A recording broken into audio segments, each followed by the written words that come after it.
Jafari, bonsoir.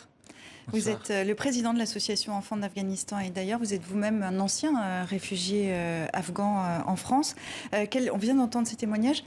Quel témoignage vous avez-vous 48 heures après l'arrivée des talibans dans Kaboul? J'ai à peu près le même témoignage que ce qu'on a vu sur le reportage. Aujourd'hui, les images nous parviennent des grandes villes. Nous n'avons pas des images des zones reculées, nous n'avons pas des images des villages. Ce matin, je me suis entretenu avec l'ambassadeur afghan qui me dit sa maison a été attaquée. Sa femme et sa famille ont quitté la ville et ils se sont cachés ailleurs. Et c'est où en Afghanistan? À Kandahar. Et aujourd'hui, je ne peux pas dire sur antenne où se trouve, dans quelle ville sa famille, puisqu'il a été aussi ministre et chef de province de Kandahar. Et même à Kandahar, même aujourd'hui, les gens ont été témoins des fusillades des talibans. On entendait dans les témoignages qu'il y a beaucoup de peur. On voyait aussi quelques images où la vie semble reprendre. Est-ce que les Afghans ont un peu confiance ou est-ce qu'ils sont résignés? Est-ce qu'ils sont apeurés? Qu'est-ce qui revient dans les témoignages que vous avez? Alors, dans les témoignages que j'ai, tout à l'heure, vous avez montré l'image de Rayhana, qui est ma collègue. On travaille ensemble et on a fait une demande de visa pour elle et aussi pour une vingtaine d'autres filles et activistes et féministes comme elle. Et depuis hier, elle fait que des allers-retours à l'aéroport et revenir chez elle. Parce qu'à l'aéroport, comme vous avez dit tout à l'heure, il y a des checkpoints des talibans. Et qui contrôlent l'accès à l'aéroport. Qui contrôlent, mais qui laissent passer encore. Mais qui identifient qui va et qui revient. Et ensuite, dans les jours à venir, là où on a vu des images invraisemblables. Il y a des manifestations devant le palais présidentiel. Dans quelques jours, dans quelques semaines, ça sera plus possible. Aujourd'hui, les talibans veulent se montrer modérés. On va y venir justement. Est-ce qu'on va regarder, parce qu'il y a toute une communication, on a entendu leur conférence de presse tout à l'heure. Ils disent aujourd'hui que rien ne doit s'opposer aux valeurs islamiques. Ils ont promis auparavant un nouveau chapitre de tolérance, une promesse qui suscite de la méfiance, comme nous l'explique Grégory Fontana. L'image d'une ville calme où la vie semble reprendre peu à peu à Kaboul avec en toile de fond des talibans qui multiplient les annonces aux tonalités rassurantes. Amnistie générale pour tous les fonctionnaires, appel à un retour à la normale ou bien aux ONG à reprendre leurs activités, stratégie de communication entamée ces dernières années. C'est d'essayer de convaincre qu'ils sont prêts à avoir des relations politiques, diplomatiques avec le reste du monde en général, mais avec l'ensemble de l'Afghanistan en particulier, qui soit tout à fait normal. Toute la question, c'est de savoir, est-ce que les gens qui vont diriger les talibans aujourd'hui sont les héritiers des talibans des années 90, ou est-ce que ils vont avoir, au-delà de leur communication, une politique un peu plus ouverte, un peu plus moderne? Les talibans des années 90, dont les images de propagande étaient d'une extrême violence, où tout n'est que démonstration de force, exécution sommaire ou bien destruction en tout genre. De cette époque ne reste également qu'une seule image du chef des talibans, le Mollah Omar, qui dirigeait de facto le pays de 1996 à 2001. Aujourd'hui, les principaux responsables du mouvement fondamentaliste s'exposent lors de la prise du palais présidentiel, multiplient les déclarations sur tous les supports disponibles.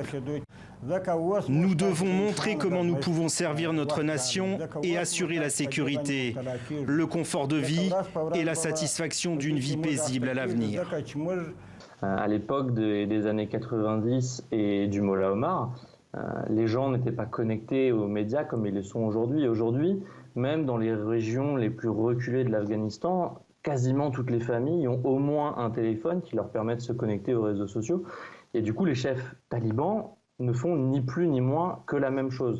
Les images de chaos à l'aéroport après la prise de Kaboul, une façon également pour les talibans d'amplifier une victoire face aux puissances étrangères, États-Unis en tête, contraintes d'évacuer dans l'urgence leurs ressortissants. Une débâcle saluée par des pays comme l'Iran ou bien au Proche-Orient par des mouvements islamistes tels le Hamas. Reza Jafari, les talibans multiplient les annonces qui se veulent un petit peu rassurantes. Est-ce que vous y croyez? Non, pas du tout. Même pas un instant. Comme je vous ai dit tout à l'heure, dans les zones reculées, ils ont installé la charia. et ils font de porte à porte et ils vont chercher les filles entre 12 et 40 ans. Et ils les obligent à se marier avec les talibans. Les femmes veuves ne peuvent plus sortir seules, elles doivent absolument se marier. Les femmes ne peuvent plus sortir sans être accompagnées. Oh, on est vraiment dans les années 90. Les images que vous avez montrées dans les années 90, c'est d'actualité dans les zones reculées. Vous n'avez pas les images des zones reculées, vous n'avez pas des images des villages, et c'est d'actualité même aujourd'hui en Afghanistan.